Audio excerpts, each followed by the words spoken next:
Good morning, everyone. Thank you so much for joining. We're gonna go ahead and get started. I'm super excited. So those that, I know we have a lot of guests that are on, whether on live, on Facebook, or here live on the call. My name is Monica Rivera. I'm the team leader for Keller Williams Southeast Los Angeles. If you've been on our Market of the Moment panels in the past, then Rich Rector, the owner of our office, national maps coach, is a familiar face and three-time shift veteran, right? Market shift veteran. I think that's important as we look at, just what's happening out in the market right now. I'm really excited for this panel today. I think it's really important that as we're looking at what's happening in the market, from the forbearances, from some of the moratoriums, which if you've been following the news, if nothing changes in the next 2 weeks, right, as of September 2nd, we could have foreclosure filings, right, and eviction filings within California. So it's important that we keep an eye on what's happening and how it impacts our industry. And it would be remiss to not also talk about the impact that we're experiencing in the commercial real estate market, right? As we see what's been happening as a result of the pandemic, what happens? A lot of people have not been able to, work. There's a lot of people that have been laid off. There's a lot of companies that are changing the way they do business fundamentally. In fact, in the past, we might have done this panel at the Downey Association of Realtors, right? Had everybody seated, had everybody come out, everybody looking for parking right now, right? To get in, and yet now we're handling something like this on Zoom, Facebook Live, right? Having the opportunity to connect in a virtual format. And what we're seeing is that large companies are changing the way they will choose to do business, not just now in reaction to the pandemic, but moving forward, right? Businesses that have broken lease agreements, right? That were multi-year commercial lease agreements, because they are moving all operations online, not just for the foreseeable future, but for the future in general, right? I have clients right now that have reached out that work at companies like Amazon, and they've been already told that, hey, you know what? Guess what? That work from home thing, we're gonna do that for the next few years. So where they maybe were looking for a property in Torrance, are now considering moving to places like San Diego and Texas, because they don't need to be local anymore. Right, because they don't need to be local anymore. And when we look at that in these broken leases, especially the impacts that it's having in multifamily, right? Multifamily with the eviction moratorium, with people not able to pay rent, what the impact is going to look like in the office space, right? With people not necessarily going into offices. My guess is that quite a few people that are listening on this call are doing so from the comfort of their own homes, instead of from in an office, right? And on retail, all this commercial space, right? Businesses that unfortunately may shut down. In fact, when we start looking at delinquency rates across commercial backed securities, they've tripled in 3 months and are very close to the 2012 peaks. And so it would be remiss of us not to talk about that, which is why I'm very excited to have some phenomenal panelists on this morning with me to talk a little bit more about commercial real estate. So let me do a quick introduction of some of the individuals that are on our call this morning, so that we could talk and start getting their perspective in the real estate market. Before I introduce, is there anything you wanted to add, Rich? I think, the other piece is that the amount of companies that are going out of business and filing for bankruptcy. I mean, there's some major organizations nationwide, not just small mom and pops, which make up probably the majority of them, but major corporations that have filed for bankruptcy. So when you throw that into the mix, as well as the other statistics you are sharing, I'm sure that the panel firsthand on the front lines is going to share what they're seeing. It's really shaping up to be we'll call it a challenging time for sure. Yeah. Yeah, absolutely. I definitely have seen, right, J.C. Penney's, Neiman Marcus, Macy's with retail closures that have been happening. So there's a huge impact that we have. Well, I'm really excited though, because we've got a lot of knowledge here on the line today. Mr. Victor Ambriz with Ambriz and Associates, he's built his book of business around referrals because of his penchant for finding off-market inventory for his clients. He has over 19 years of commercial real estate experience. And we joke sometimes when we talk about his business because he mentions again and again that he was fired 3 times by his first mentor, right? So I know Victor is somebody that believes that we have to master our craft. He was honored last year as one of the top producing commercial associates for the Downey Association of Realtors. And he also holds the record for selling the largest property in Cudahy. So I'm excited to have Mr. Victor on board. Jennifer Avilan, who many of you guys see because she's very involved with the association, has a penchant for giving back, and has also really mastered her craft as a top producer, working with savvy investor clients and helping them to build her portfolios. She's huge when it comes to giving back. So you'll see her doing a lot of different service initiatives, which I love because she was also honored with the lifetime honor of the regional cultural ambassador for KW Inland Empire, and is currently the vice president of the Greater Downey Association of Realtors. Is working on growing her 7th level real estate team, right? So we're super excited on that. And Miss Jennifer, I'm sorry, not Jennifer, and then Mr. Pavan Madi, Mr. Pavan Madi, who has a very unique background, right, when it comes to real estate. In fact, he's worked in the public sector for many years and goes beyond just regular, real estate sales transactions. Many of you have seen him actually in different educational events that he's done. He's a developer with an amazing vision, a proven track record of multi-million-dollar real estate projects, both in residential and commercial, with extensive experience, especially in managing high-performing teams of architects, contractors, vendors, lenders, investors under challenging economic conditions, which is a great skill set to have as we go into this market now. In fact, I'm hoping he'll give you some teasers on some of the current projects that he's working on as well, because we got a chance to sneak peek some plans yesterday. And I think there's some amazing things coming. So I'm excited for them to share. To get started, I'd love for you guys to kind of start out with, how did you get into commercial real estate? Talk a little bit about how you guys got into the industry and share that with the audience. And it would be great if you also shared how many shifts you've been through, right?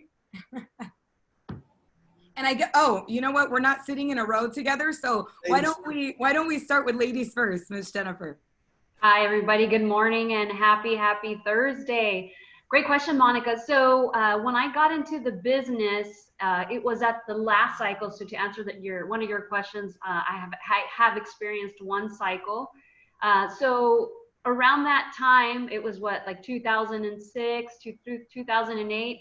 None of the investment opportunities really made sense. None of the cap rates, there was really weak cash flows. So I was pretty resourceful, and I decided that I would start looking for other opportunities. So that's when I started delving into commercial real estate and made a few trips over to Texas, where I had much better cash flow and better cap rates. So that's when I became more familiar with doing larger projects. And that started off with several of the investors in my sphere. So I made several trips to Texas to either help them buy some larger projects, or to buy maybe, like, instead of a large apartment building, we started buying maybe new development properties. So they bought like 7 or 8 new construction homes, and a lot of them still own those properties. So that's how I first got involved in commercial real estate. I love it. I love it.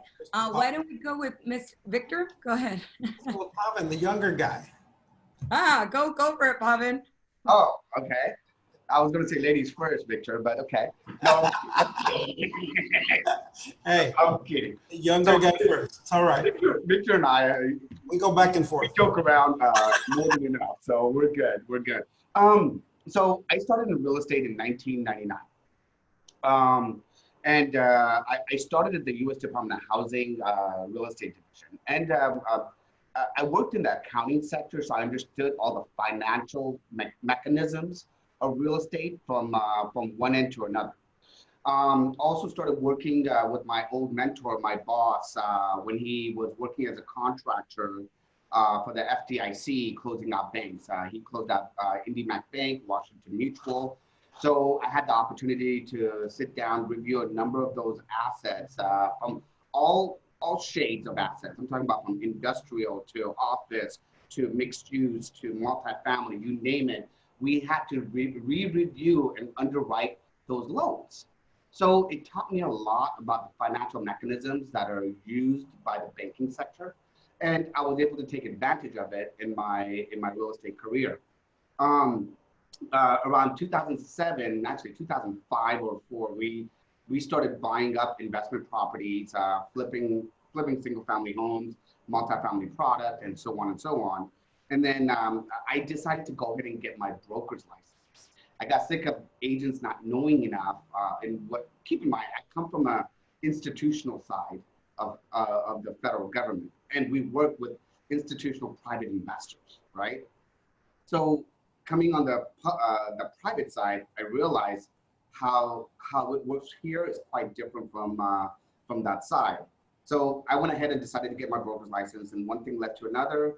Got my contractor's license, and pretty much focus on a variety of assets. Like Monica said, I am a developer, and developments are probably the most complex types of deals that you could get into. Any existing asset is easy to underwrite, easy to understand. What are you buying and how are you buying it, right? What type of loan facility are you going to get? With development deals, raw land is very speculative. So, some of my colleagues, they always joke around. We're like, well, in the real estate world, developers are probably the top of the totem pole because they have to understand all different elements. So I like what I do. It makes me get outside the box, gets me to be creative, leverage all the knowledge and experience that I have to be able to cater to my clientele. I love that. Definitely a amazing background to have within this business. Victor, do you want to share how you got started, my friend? Sure. Actually, this is actually my third shift. So I've been around a while. So I got into commercial real estate, you could say by accident. One of my clients wanted to sell his mechanic shop, and he says, "Hey, do you sell commercial?" I said, "Of course I do. I'm a real estate agent." So from that property, I put up, I think, about 5 signs on the property. I didn't sell the property, the listing expired, but I was able to, from there, acquire at least 4 or 5 solid buyers. And from there, I sold them a few properties over on Pacific Boulevard in Huntington Park, sold some other properties in Linwood and surrounding areas. And then from there, I love the size of the checks. I figure, hey, I'm doing the same amount of work as I'm doing on a single family residence. I said, but I'm getting paid more. So I said, all right, I'm going that route. So then I started, learning the cap rate, the gross multipliers and all of that. So that's how I got here. I love it. And I remember a couple of years ago, you had an $11 million transaction. So those big checks, I guess I understand what you're saying there. Yeah, and that one was actually the seller only wanted to sell 28 units. But then my buyer said, no, I want them all. So then the guy threw us a number, and then we negotiated back and forth. And then we were able to put all 84 units in one package. I love it. I love it. And we were able to be joined by our 4th panelist, Mr. James Torres, to give you guys a little bit of a insight into him. This is what it looks like when you're negotiating a 3-unit portfolio in Mid-City right now. James has a background, he got started with Marcus and Milchap. James, do you want to share a little bit about how you got started in the industry?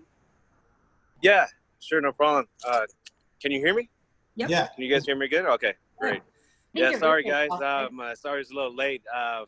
We actually inspected the units. It's actually a 3-building portfolio, total of 19 units. And we just finished with the first buyer. We're doing a best and final. So the first buyer came through, and we're waiting for the next one. So perfect timing to jump on here. So the buildings are actually right behind me. It's a 6 unit, 9 unit, and across the street. How do I turn this? What city you in? It's across the street. There's a 4 unit over there. That's more of a development deal that I'm been talking to Pavan actually about. So maybe he'd be interested in just that one. We're in LA, the city of LA. We're in control, right in the middle, off the 10 freeway and La Brea.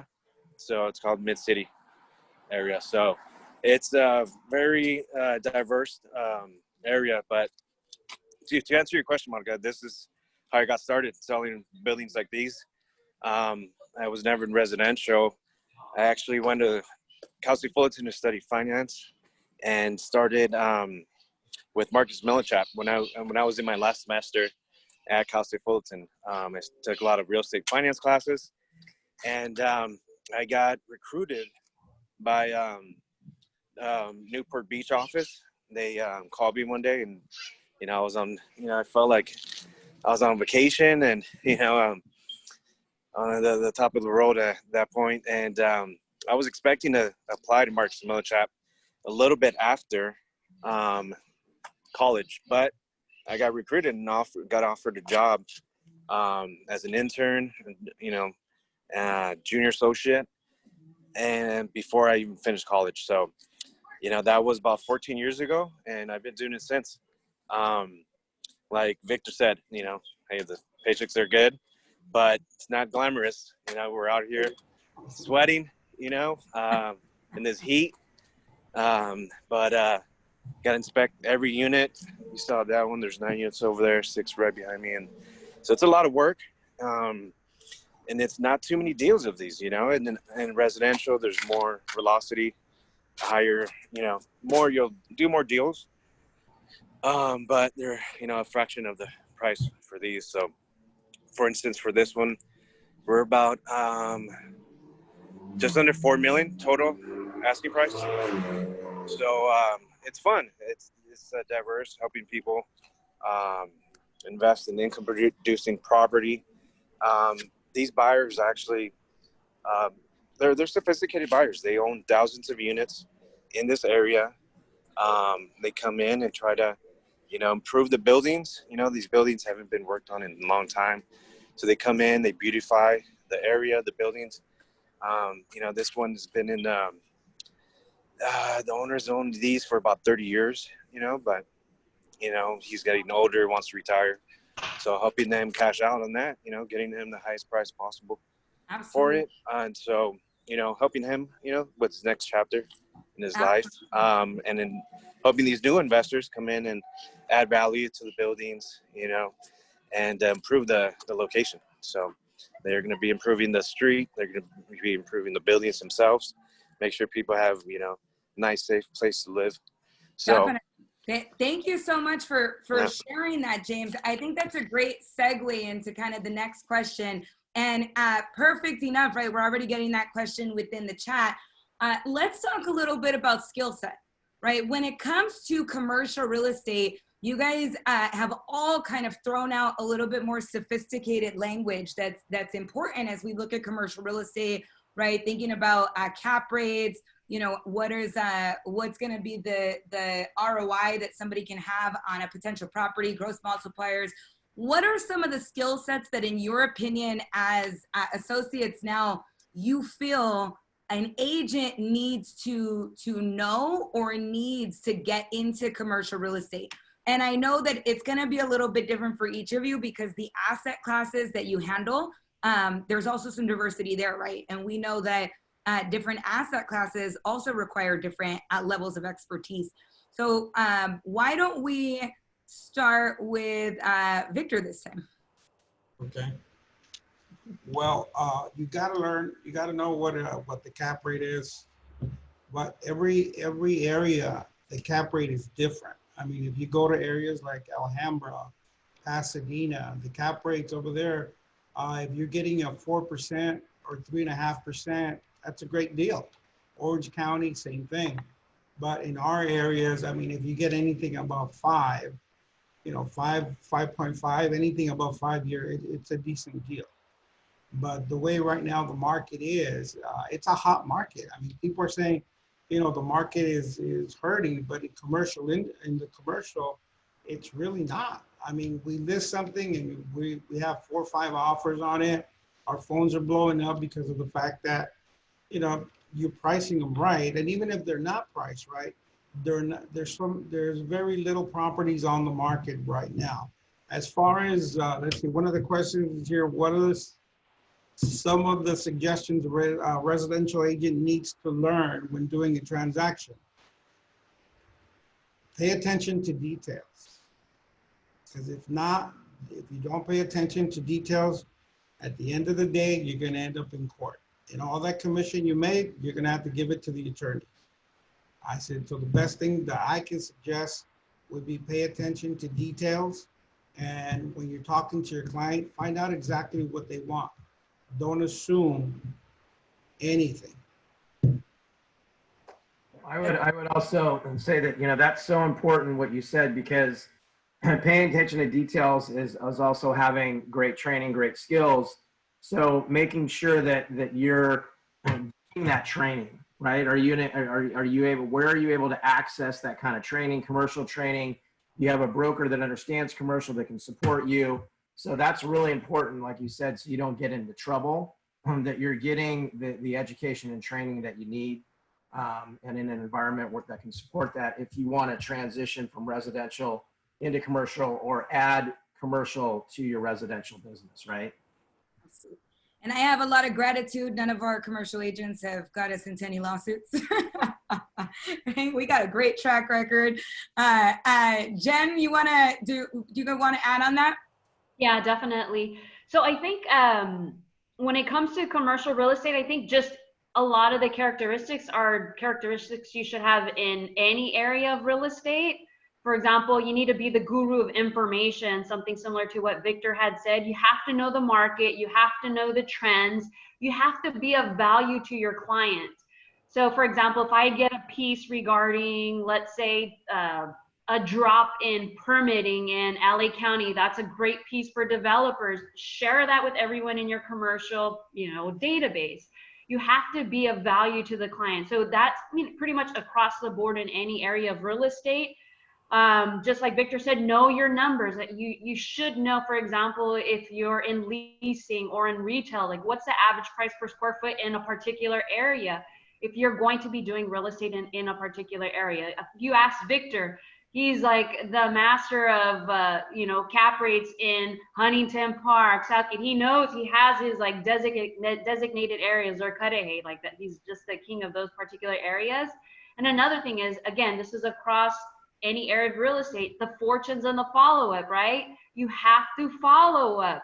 What's the number one complaint, or what are the stats, Monica? You know, like what's the percentage of agents that actually follow up? Share that with everybody. Absolutely. So it's funny because they say that most agents will acknowledge that they'll use their realtor again, and then they never hear from their realtor, right? The average agent follows up with somebody 1.7 times. It's not even 2 times, right? Most people don't make it to 2. It's 1.7 that they follow up. And yet we know that in most cases, you have clients that are coming back a year later, right? That all of a sudden everybody pops up when the market changes. It's the same thing in commercial, right? It's the same thing in commercial. Is the market shifts a little bit, and all of a sudden what happens, a savvy investor smells opportunity.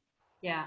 I can give you a prime example. One of my best investors, you know, constantly looking for deals, the listing agent said, I had to take your offer. You called me 112 times. So what 112 times, but what was the dollar amount that he or she made? Probably at least $120,000 on that deal. So was it worth it? Absolutely. So fortunes on the follow-up. Same thing in any area of real estate. You have to have a designated time. You have to time block on lead generation. I always see Victor in his office. I see Pavan in his office. I see James. I know that they have designated times where they're lead generating. And then also be highly focused. There's so many areas of commercial real estate. There's leasing, there's the hotel business, there's development, there's retail, there's office space. I mean, it just goes on and on and on. So just find an area that you like and be highly focused on that. And once you've decided what area you want to be in, join trade groups. Like, for example, when I was doing a lot of retail, I joined the ICSC, which is the International Council of Shopping Centers. I started going to Vegas, going to the conferences. So decide what area of commercial real estate you want to be in and just be highly focused on that. Absolutely. I'll just add with follow-up too, 68% of the consumers buy in the lead follow-up phase, meaning that it's not one and done. So to your point, they only follow up 1.4 times, right? According to NAR. Well, you see where you're missing the majority of the opportunity because you don't have a good follow-up system, you know, and so forth. So like Jen said too, having a good follow-up system, knowing your areas of where to prospect, time blocking the prospecting, having a business plan, being able to collaborate with other great commercial agents that you have in the area, in the office, like we do on a regular basis, have commercial training going on every month, which is what we also do. That's going to help you really get the confidence, get the knowledge and the skill development that you need to enter that arena. Because like James said, I mean, he's dealing with, you know, a $4 million transaction. Well, that's not, you know, your everyday buyer. So they're highly sophisticated. So you can't really fake it. Can't fake the funk. Yeah. I mean, to piggyback off of what Rich said, I mean, again, the fortunes and the follow-up, I could look at all the transactions that I've done, for example, this year, and I would probably say 70% of them were, you know, people in my sphere, my database, or past clients. I had a client that one of the transactions I'm in escrow with right now, it was a client that I tried helping 3-4 years ago. She ended up getting cancer. You know, long story short, she ended up not buying at the time, but who did she end up calling? It's because I have her on, you know, drip campaigns. We have auto searches set up where she gets properties at least one time a month. She gets the email invite for our different client appreciation event. So it's the touching, like the MREA book says, 36 touches, minimum a year. Awesome. Pavan, do you want to add on that? Absolutely. So I will be honest with you guys. I'm not as great as blocking out time for that lead generation as Jennifer, Victor, and James. Actually, if you would talk to my team, I'm very poor at that. But one thing I learned in the 20 years I've been in the industry, commercial is a totally different animal. It comes down to skill sets. There's no emotion to it. Investors want to know that you got the skill sets and you got the ability to execute. They'll come to you because you are going to advise them appropriately.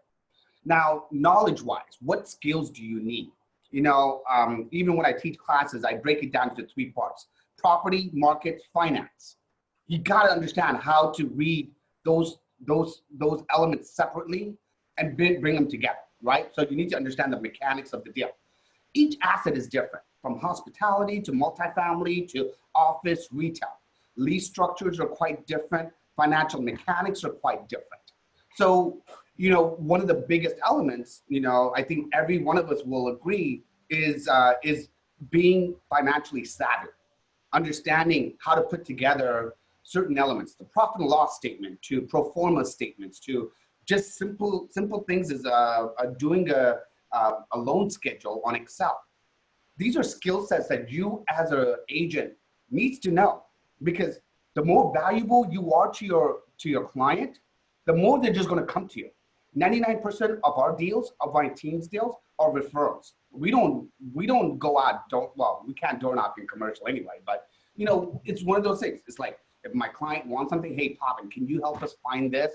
This is our parameters. This is what we need. I'm like, what's the purpose? You know, how much capital do you have? Here's the kicker.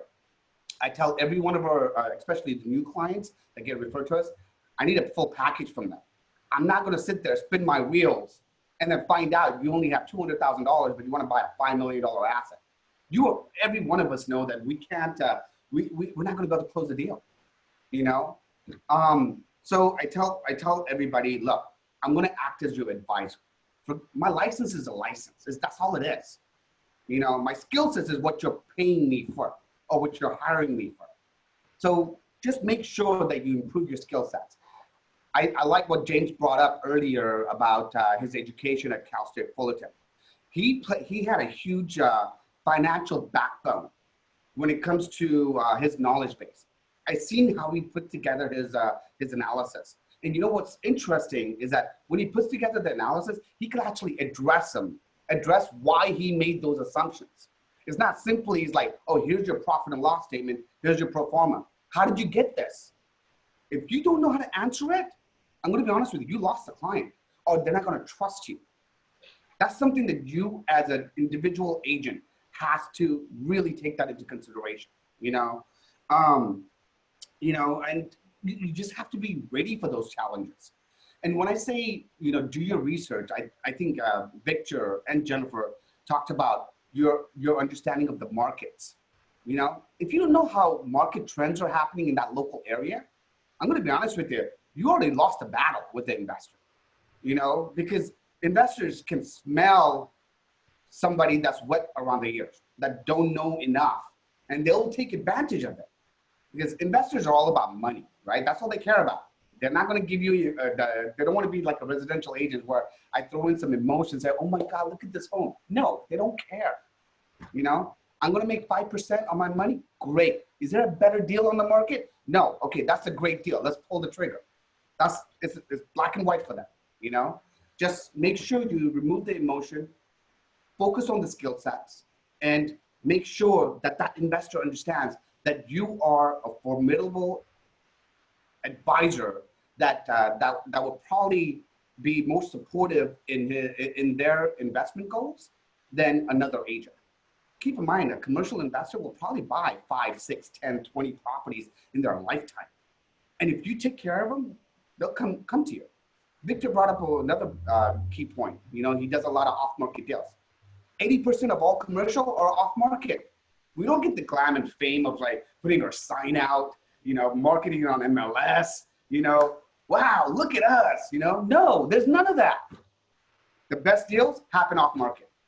And some of our institutional investors, I guarantee you, they don't want you to market it. They actually have a non-disclosure agreement saying that, hey, we're going to buy it, but I can't have anybody knowing who we are and what we're doing, you know? And it's just the nature of business, you know? Food for thought. That's so true. It's funny, when I worked so when I did a commercial run, it was specifically around collegiate space around USC, and my NDAs extended about 5 years after leaving the company, right? Oh, yeah. Within that area. And at the same time, you know, you had to truly understand, we talk about understanding that a niche market, right, like that, right? It was definitely multifamily, but not multifamily the way you deal with mom and pop, right? It's institutional investors that have multiple properties, and you had to understand, even around a small niche area like the university, that something that was on the west side versus something that was on the north side, it could be the exact same property, and the difference in rents, right, would be $400 sometimes on a bedroom, right, on a bedroom. And you needed to understand that, or you couldn't do the job and you couldn't work with those investors. So I think that's a great point. James, I know is there anything you wanted to add, or I think you might be looking with the buyer right now? I think we're gonna save him for the next question. So the other thing too, just on that, so what Pavan was saying, you know, there's not a traditional MLS, guys, like there is for residential. Yeah. So really off-market deals, like he's talking about, really understanding you can't go out and preview a bunch of property like we do in residential and educate yourself. So it's really important, if you really want to play in this arena, of where you're going to get your education, who you're going to network with to help you, because you can't necessarily do it the way you do in residential real estate, because those platforms don't exist. One note, I just wanted to address that quick question on the CAR forms. I know some associates use the CAR commercial forms. If you're across the deal with an M&M, Marcus and Mill chat type agent, they're probably going to be using the AIR forms, the AIR forms, right?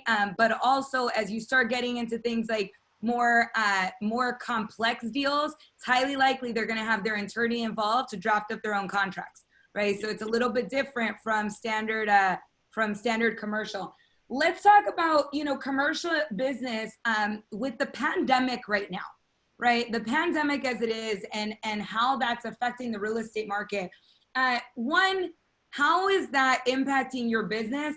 But also, what is kind of your outlook on the opportunity, right? Because I know that savvy real estate agents, when we're getting into a market where there's any type of change, we don't run for the hills, right? We look and we smell opportunity. And I think that that's a great piece that we should talk about with the market that we're in right now. James, do you wanna jump in? Get you unmuted, my friend. There you go. Okay, cool. I thought you had me on mute. Sorry about that, but yeah, this is kind of behind the scenes, you know, showing every unit we got inspected. Like every unit's like a different house. So one thing they want to say about the skill sets, and I think it actually transitions into what we're talking about, the pandemic. Like you said, you know, you can't run for the hills when the market's tough, you know, and also you can't get too excited when the market's really, really, really high. You got to be even keeled throughout the whole way.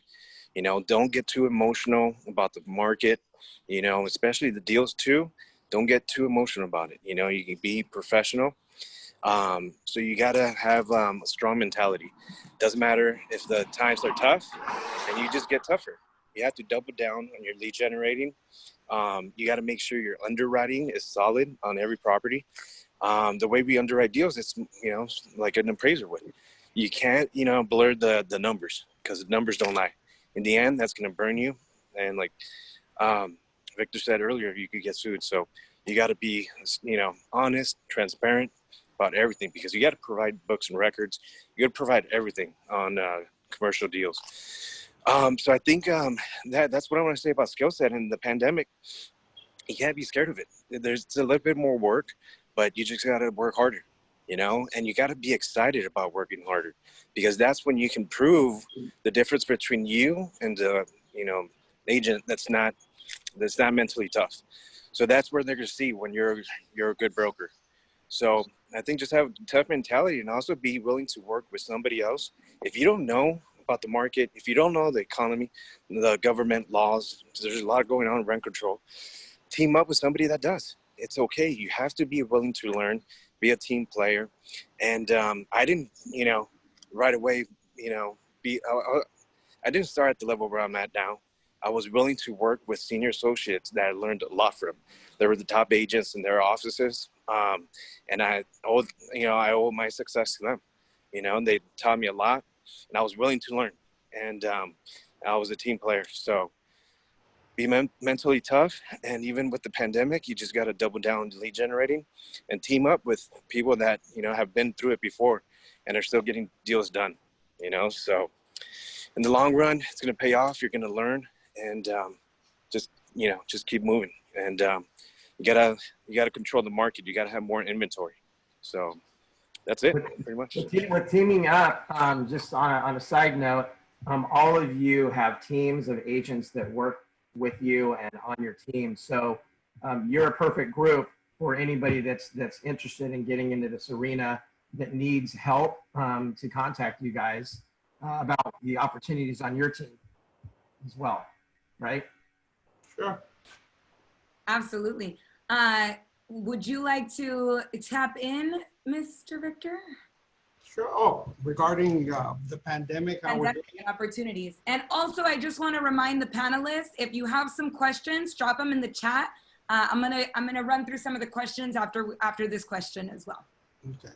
So, I mean, right now, I mean, the pandemic at first, it kind of slowed me down a bit. And my clients were asking me where I thought we were going with this. And, you know, we basically took a step back. Well, I took a step back. I, you know, learned as much as I could as far as what were the things I could do, what were the things I couldn't do. So what I did different is on the majority of the buildings that we've been selling is if they have a management company, I have them schedule the appointments for us. So this way, they're the ones that are more or less taking the liability of getting us in there. I mean, the least amount of liability that you put upon yourself is actually the best thing you can do. I mean, you get the management company to go out there, serve the tenants that you're going to show up on a certain day to go do, whether it's initial interior inspection, whether it's the contractor that's going to go in there, the appraiser, and the termite company. What I like to do is I like to get them all together on one day, and everybody's in there, everybody's doing their thing, so this way you don't bother the tenants that much. So far, thank God, all the places that we've gone into, everybody's been really nice. I mean, you know, we had a few tenants say, well, I think I might have been close to somebody who had COVID. I said, okay, then we won't go into your unit. You know, so it's basically using common sense. If you use common sense, trust me, that's what's lacking in today's world. But if we all use common sense, you'll be able to get through things, and you do things the right way. But it's all about common sense. What's that saying? Common sense is not always so common. Yeah. It's still there. Jennifer, do you want to pop in on you know what you're seeing right now? So how the pandemic is affecting our industry? Or absolutely, and also your outlook, right, on some of the opportunity here.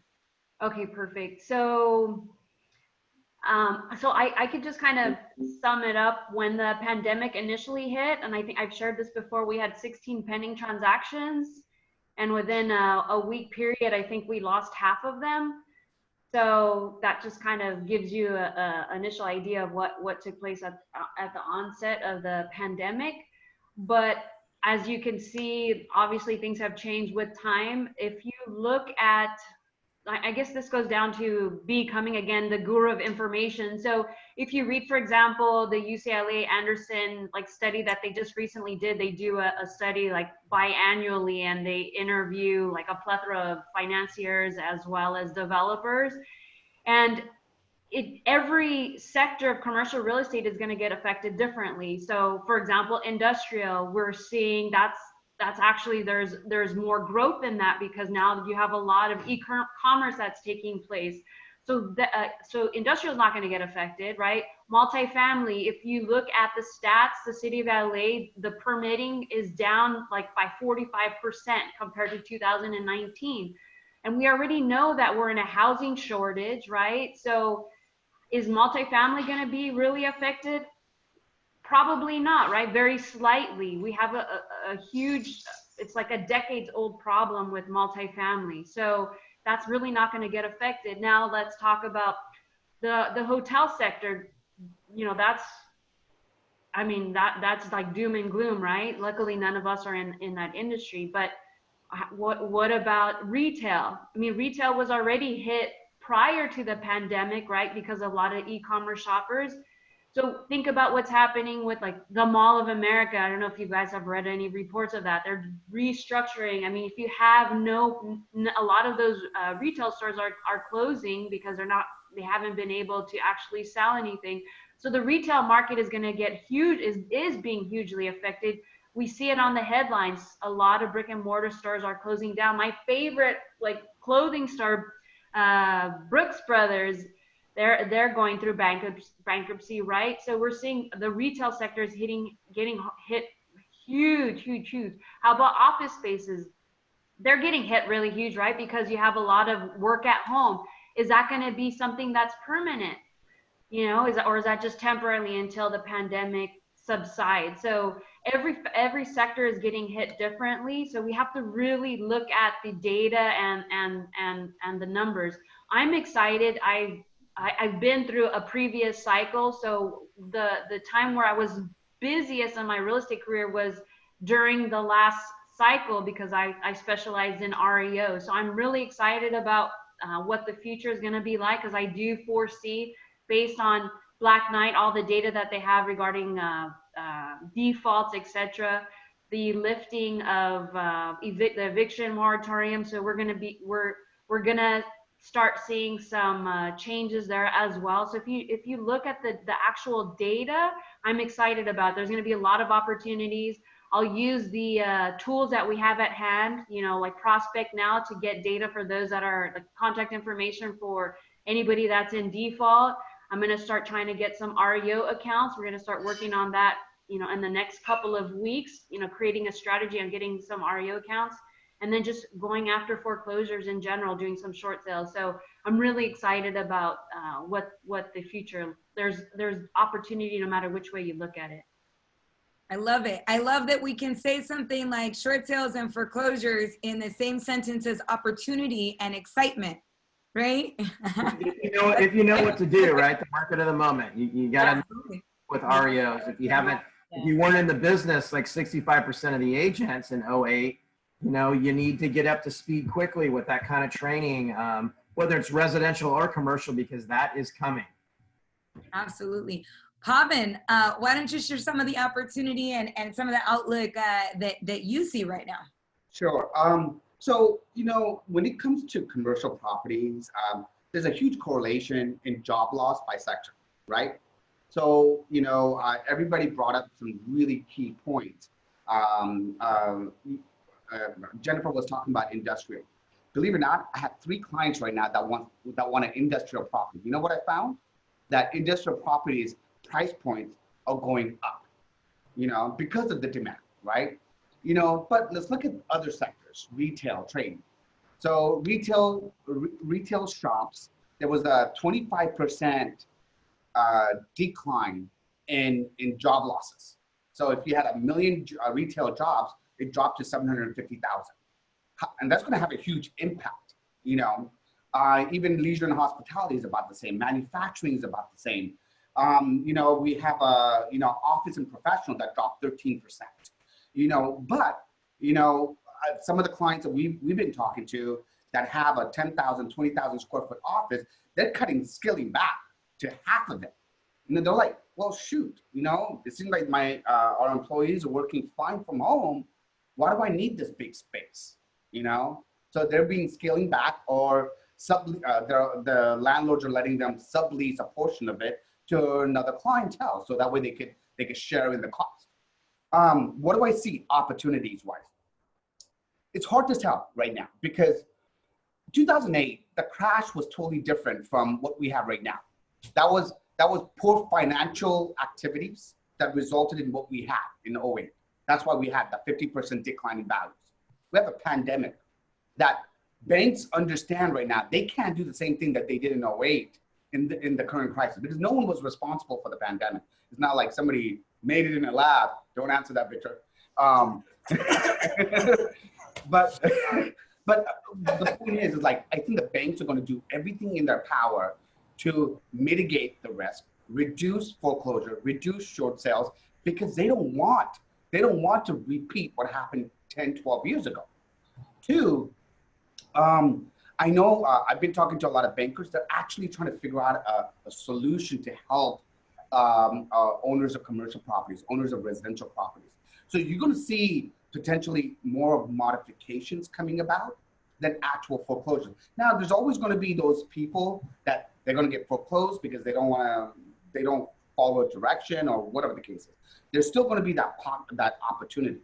Now, what I see from a developer, there's overbuilt, there's too much retail.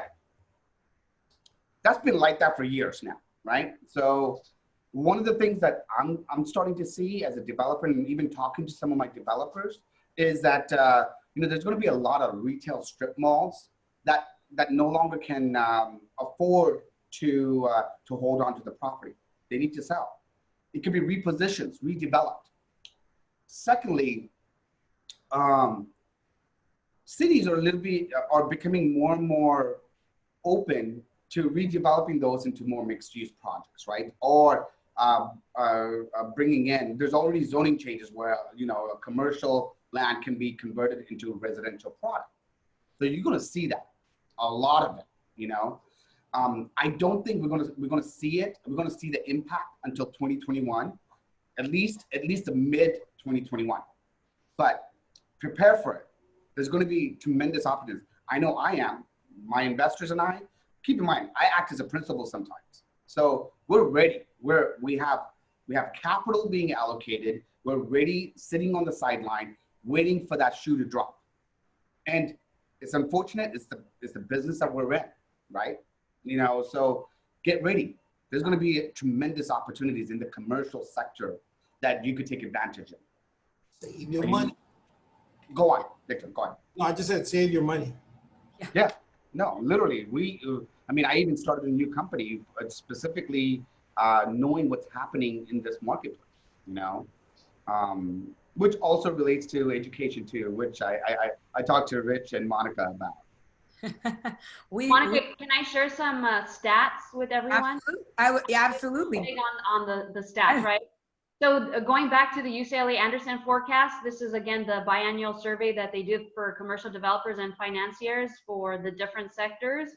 So Bay Area and Southern California, 2/3 of the panelists will not develop any new properties in the next 12 months. Yep. Another stat, NAI Capital showed that LA County's combined office leasing and sales activity in the first half of 2020 was just 45% of the total from 2009. 60% of the panelists in Southern California are planning at least one industrial development in the next 12 months, and 39% are planning multiple projects. So these are important stats to know so you know where the market's going to be. But most expect the market to fully recover and experience similarly high rates, likely even reaching historic highs over the next 3 to 5 years. So this is a short little window where we're going to have that bump. But after that, again, I mean, we have a huge, we're like the size of our economy in just LA County alone is like the GDP of some small countries, right? So we're just an economic powerhouse, no matter how you look at it. This is just a little bump in the road. Absolutely, that's huge. And I think what's important to look at is, you know, when we talk about a shift in the market, I want to put that into perspective, right? For the listeners in the audience, especially if you haven't been through a shift in the market before. We were due for a shift. We were past due for a shift, right? We experience shifts around every 7 to 10 years. We experienced a major shift in the aftermath of the crisis in 08, 09, right? And yeah, we made it to 2020. And then that's when the pandemic thrust us into the shift that we had been expecting for a couple of years. And things happened very, very quickly. When we look at commercial, when I talk about, you know, delinquency rates in commercial being almost at their 2012 peak, to put that in perspective, that happened within the last 3 to 4 months, okay? In the aftermath of the crisis of 08, 09, it took years to hit the same delinquency rates. We didn't hit those rates until 2012, right? Housing crisis, 09, 10, 11, 12, right? 3 to 4 years to get to the peak levels that we're at now.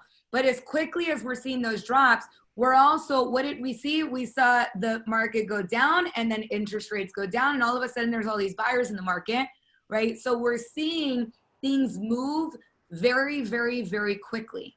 And on the side, when we start looking at, you know, the opportunity that exists within this market, being that local economist of choice, understanding what's happening is crucial, right? Understanding what's happening is crucial. Every single agent that's on this panel, they know their numbers. They're watching what's happening in the market, right? They're watching the news to see how it's going to impact the market here, and they're preparing for the opportunity that they have, right? They're preparing for it. The same thing when I think the other piece, and to Pavan's point on repositioning of certain assets, I think it's also important for the audience to know that cities, especially within California, there are cities that are held to certain development requirements over the course of the next decade to build additional housing there are state requirements, right? That certain cities must develop more housing. Now, with what's happening in the market right now, that opportunity to redevelop is going to be a big part of that. It's going to play into that. If they are required to build, let's say 6,000, 7,000 homes in a particular city, what is that plan going to entail, right? It's important to know how legislation also impacts the industry, right? That's so important when we watch those things. I do want to know, I don't see any other questions that have kind of popped up here. Any additional comments that you guys would like to make before I share a little bit more on some of the additional training that we're going to be rolling out? Yeah, one thing. One of the biggest difference that if everybody notices, those of you that were around in 08, was the interest rates. Right now, we have interest rates at an all-time low. So people are buying, I mean, if the pandemic had hit and we would have been at interest rates where we had in 08, then we would have seen a huge collapse in the industry. But the fact that the financial markets basically adjusted themselves and said, hey, let's not have another 08, as Pavan had said earlier. That's basically what's helping the market right now. That's why a lot of buyers are able to buy more property for their buck. I mean, you can buy 4 units before. Where would you ever see 4 units for $1 million? You're seeing them today, but the payment is not too high because of the fact that the interest rates are so low. I mean, you can get 4 units, $1 million loan with 2.5%, maybe even 3% fixed interest rate. Unheard of before. But hey, take advantage of it. Don't sit on the sidelines. Get to work, get the training. I mean, here at KW, we have a lot of training with commercial.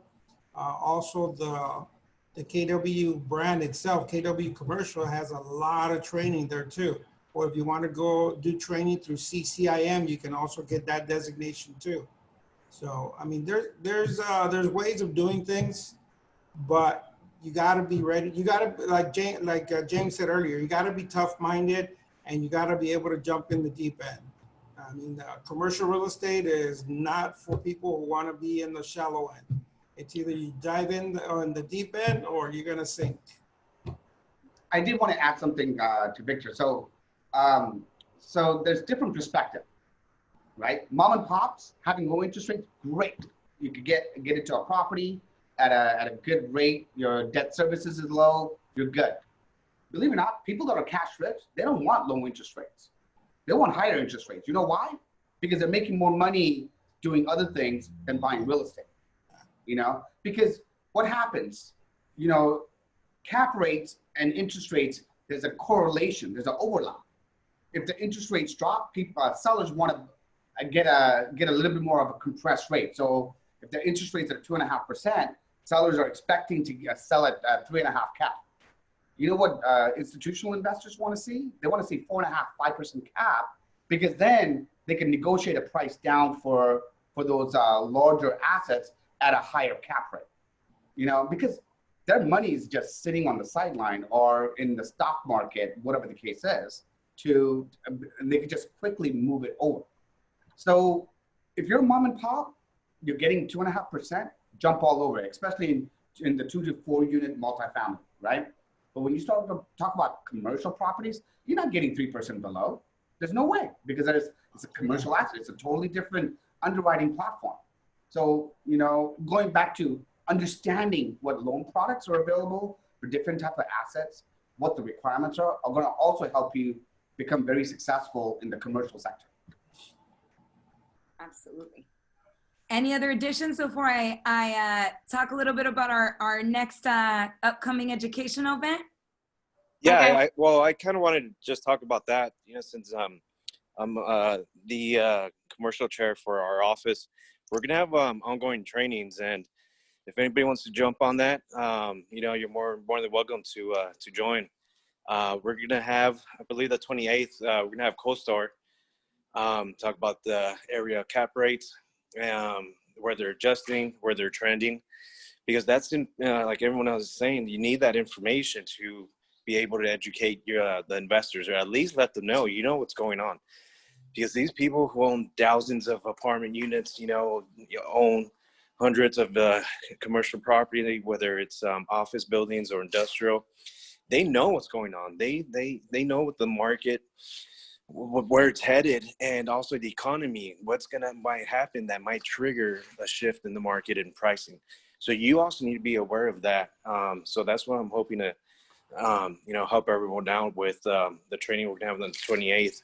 So if anybody wants any other types of trainings, send Monica an email, reach out to her, and we'll put it together. We want to help out the community and make sure the commercial agents are not just in our office, but in the whole region are well educated, and that's going to help everyone do better, because we'll be doing a lot more deals together.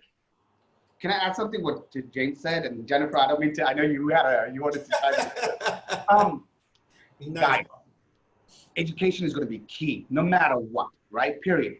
On the upside of a market, it's less likely that you're going to be as dependent, because there's going to be enough buyers that want to buy. On a down cycle, your skill sets are going to outshine everybody else. 2008, think about it this way. In 2008, there was 500,000 agents that were licensed and approved in the state of California. Almost a third of them got wiped out. They left. You know why? Because they can adapt, they can shift to the marketplace. Why? Because they didn't have the skill sets. So it's important to get as much training as you can for you to succeed. Because in the now, this is where you're going to make the most money. Miss Jennifer. Two tidbits of information for anybody that's in multifamily or looking to get into multifamily. Again, this is really important, knowing these figures. So for any buyers that are on the sidelines about buying multifamily in LA, if you know, for example, the LA metro area is experiencing a 30% drop in multifamily development compared to 2019. So if you own multifamily in the LA metro area, what does that mean? Right? That means that your property is going to be worth a lot because of the inventory. There's going to be a shortage of inventory, although all of the regulation and construction and development, but because of the pandemic, this is what we're seeing.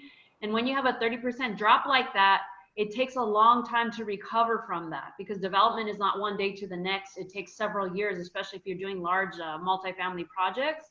And this is another thing, this is really important to keep in mind. It's looking into the future, right? So as we see more work from home, again, if that becomes permanent, and you're seeing this also in like the Bay Area, you're seeing a lot of people that were hesitant before to move outside of LA just because of the cost of housing, of the affordability factor. A lot of them were going more to the IE. Now, if work from home does become permanent, and you're actually seeing this in the stats, it says the Inland Empire region in Southern California is seeing a 62% increase in new apartments. So that's a really good thing to know for if you're looking to go into multifamily, or if you're in multifamily, there's gonna be a lot of opportunities in the Inland Empire. That's something that you want to keep an eye on. Absolutely, that's a great point. One, I want to thank our panelists. I think we have some phenomenal panelists on here that are willing to allow us the opportunity to look under the hood of their business. A couple of the comments I see, thank you all. I'm new, but preparing to burn the ships, jump deep. I love it. And thank you to all the panelists. This is great information. I'll know if you guys like this, like James mentioned, we have CoStar that's going to be having their economists on. CoStar, for those that are not as familiar, is the commercial MLS, right? So commercial doesn't just work off the straight MLS. Commercial has its own MLS as well. And so they're going to be talking about some of the tools that are available within the CoStar platform, as well as bringing on their economists to talk more about what's happening in multifamily, retail, and office space specifically, as we're seeing those be definite opportunity zones. So come with your questions as well within that space. We will have a deal exchange and commercial mastermind starting in September, right? Please reach out to me so that we can get you included in that. It is open to guests, and we have some great commercial agents that are going to be within that, not just from within our own office, but from Inland Empire. We know it's hot right now, right? But from all around the area. So we're extremely excited about that. And then also, We are working directly for those that got interested when we started talking about this pre-foreclosure market, the short sale market. We're working directly with Christina Griffin, the #1 REO agent in the nation on Equator, right? To bring more information to you agents on how do you identify pre-foreclosure properties? How do you stop the pre-foreclosure process? How do you get in front of that, right? That's gonna be launching out in September. And next Tuesday, we have a class on probate, right? A lot of opportunity. We wanna make sure that we're touching those markets of the moment. Education matters, right? Education matters. Nobody started from scratch and got into the business. We all wanna know and see what the opportunities are and make sure that we're getting education within those sectors. So please make sure you're subscribed on our Eventbrite, that you're following us so that you know those type of training. If there's an interest to you on any of that training, make sure to please feel free to email me or contact our panelists, and we will get you on to those trainings. And I wanna share a quote. And this is one of my favorite quotes from the Shift book, written over a decade ago, and yet it's still relevant today, is that we cannot approach today's market with yesterday's tools and expect to be in business tomorrow.